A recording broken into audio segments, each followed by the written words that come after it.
Hello everybody and welcome to another video from my series Quick Thoughts On, in which I always talk about different stories from the rich Star Trek universe. 30 years and a bunch of months ago, the next episode of Star Trek The Next Generation premiered.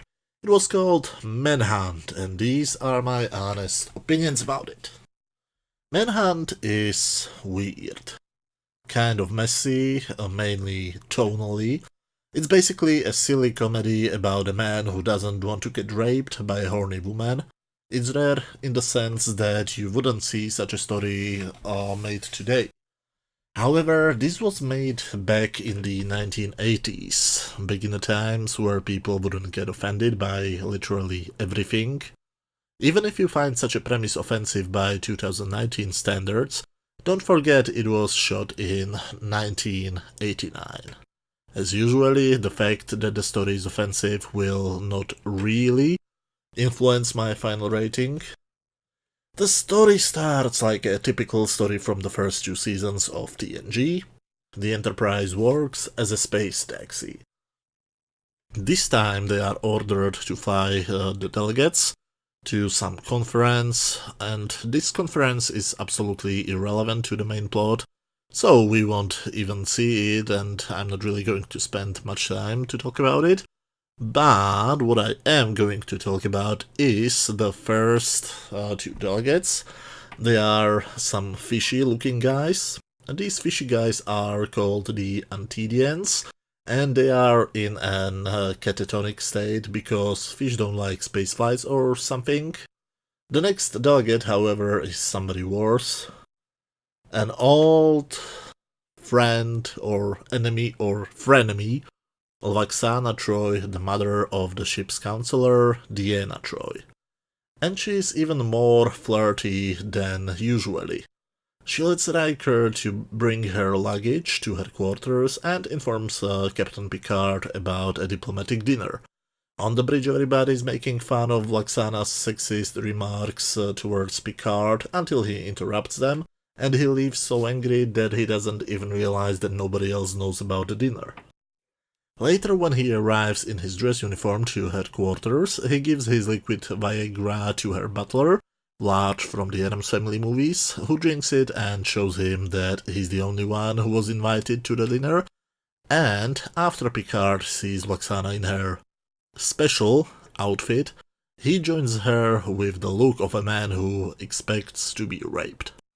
By the way, I find it funny that the man who played Large on the original 1960s Addams Family show played several roles on the original Star Trek, and the man who played Large on the Addams Family movies played on Star Trek The Next Generation. Also, Dr. Catherine Pulaski doesn't forget to remind us why so many people don't like her. She has seen Picard going to Oksana's quarters with wine or whatever the liquid should be, and when Deanna wants to warn him, she actually stops her, because she thinks that what's going on is actually hilarious.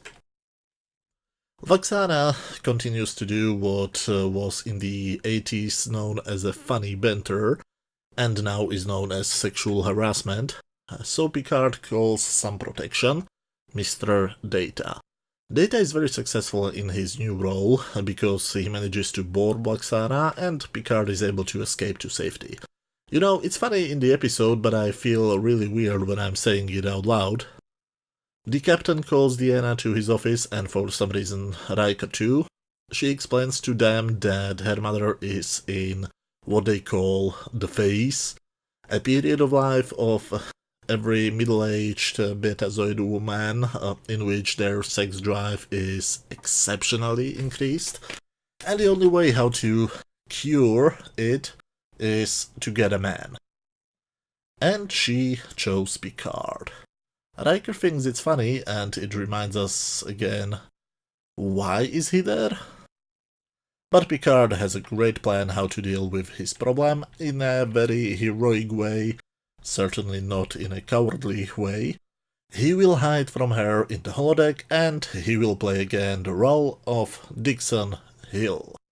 You know, I actually like the Dixon Hill stories. If they would make the new Picard show simply him being on the holodeck and solving crimes as Dixon Hill, I would totally watch it. This time he wants to simply relax, but the computer sends him a guy who wants to shoot him with a handgun. Picard stops it and asks for something more relaxing, so the computer generates for him a guy who wants to strangle him. Picard again stops it and asks for something more relaxing, so the computer generates for him a guy who wants to shoot him with a machine gun. Poor Picard, but I love how Patrick Stewart plays this with a completely straight face. So he decides to go with the secretary Madeline to Rex's bar for a drink, to a bar in which he will definitely need a gun, and Lwaxana is meanwhile searching for basically any man. She is considering even men like Worf or Wesley, which is definitely funny and not creepy, right? After that she ends up on the bridge under the command of Commander Riker. So she calls up everybody and informs them that she and Riker will get married. To everybody's surprise, especially to Riker's surprise. They are nearing the planet. That means that the fish guys wake up and eat their junk food they brought with them. No, not McDonald's, some different junk food. There's a recurring joke that Worf finds them attractive, which unfortunately ends up with him lecturing Wesley about, I guess, not judging the book by its cover or something like that. Riker needs to inform the captain and to run from his new wife, who wants to prepare a new dress, so he and Mr. Data go also to Rex's bar. Meanwhile, on the holodeck, we are told about the case that Picard in the role of Hill solved, and that Rex will need his protection from a criminal they brought together to jail a few years ago. I hate to repeat myself, but I would love to see a Dixon Hill show. That stuff sounds actually great, and I really want to see it.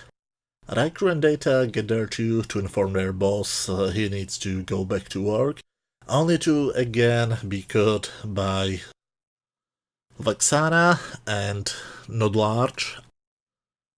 And Lwaxana finds a new quote-unquote target, Mr. Rex himself. She finds the fact that she can't read his mind very attractive. Picard and Riker can't decide if they should tell her that he's not a real person, but for the moment they decide to let her have some fun.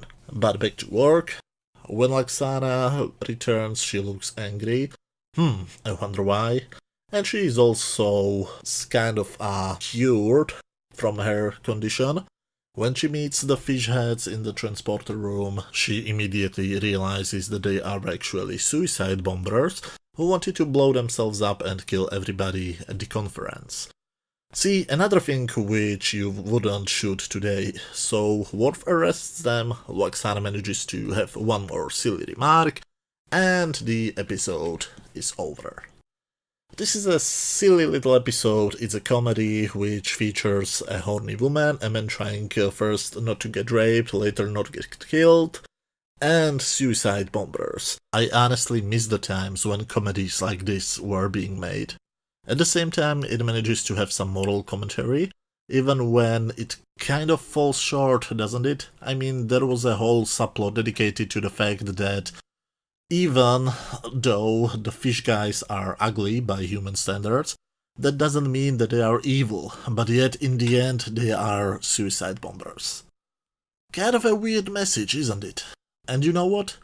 When I'm covering episodes like this, I'm really glad that I got kicked out of the YouTube Partners program, because a video like this would never be monetized, just by the sheer number of times I said words like suicide, bombers, or rape.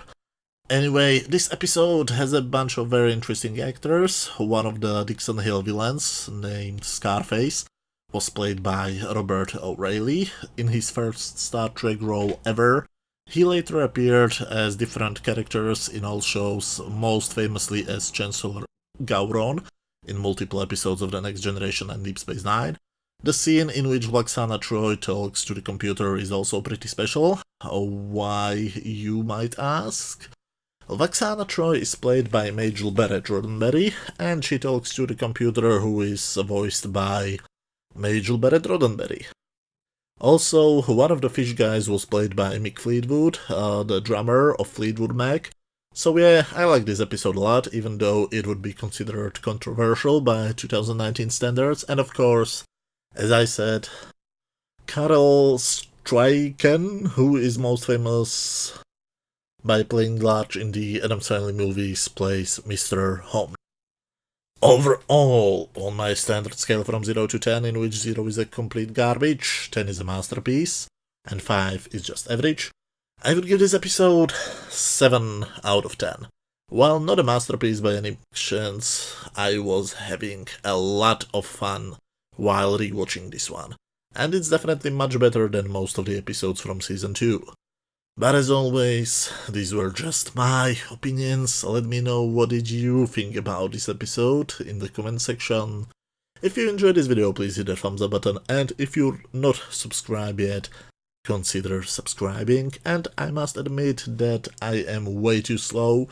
This week I should start covering season 3 already, because the third season premiered 30 years ago, this Wednesday, but I still have 3 episodes of season 2 to do. Which means I have to speed it up, and I will try to do at least 2 episodes each week until I can properly sync up, so check this channel a bit more often. But until then, thank you very much for watching, and see you in a couple of days with a video about the next episode of Season 2, called The Emissary. Thanks, and bye.